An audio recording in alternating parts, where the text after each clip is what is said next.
uthanda njalo intandane ngeke futhi ngilalela abangane abafuna thina sixabane bangetshela lokho bangetshele lokho ya bafuna thina sihlukane Furigan Adibas uthando labantu abangu-2 mina nawe baby singu-2 yikho ukuthi uhlale phela free kuba nzima ngabayenza bebe 3 uthando lwabantu abangu-2 umfazi le ndoda bengu-2 yikho ukuthi uhlale phela free kuba nzima ngabayenza bebe 3 nyakulobala ngenkomo hayi inkukhu ngikwenza umakoti ufake ithuku mangabhala istori ngaye kogcwala ibhuku kogcwala ibhuku uyi-first page of my story mangaphambanisa baby ngizothi sorry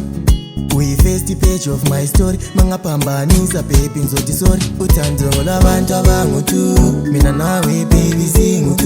yikho ukuthi uhlale phela free kuba nzima ngabayenza bebe 3 uthando labantu abangu-2 umfazi le ndoda bengu-2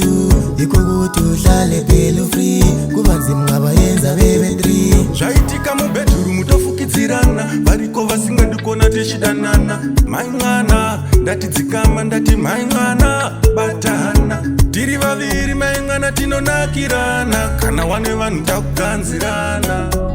tinonakirana kana wane vanhu takuganzirana labantu abangu-2 mina nawe baby singu-2 yikho ukuthi uhlale phela free kuba nzima ngabayenza bebe 3 uthando lwabantu abangu-2 umfazi le ndoda bengu-2 yikho ukuthi uhlale phela free kuba nzima ngabayenza bebe 3 nyakulobala ngenkomo hayi inkukhu ngikwenza umakoti ufake ithuku mangabhala istori ngaye kogcwala ibhuku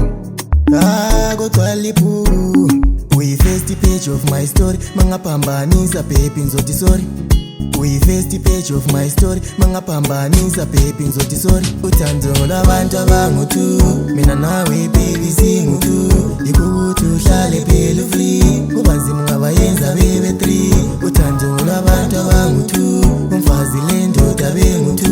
yikho ukuthi uhlale phela free kuba nzima ngabayenza bebe 3 zvaitika mubedroom tofukidzirana variko vasingadikona tichidanana mai mwana ndatidzikama ndati mai mwana batana tiri vaviri mai mwana tinonakirana kana wane vanhu takuganzirana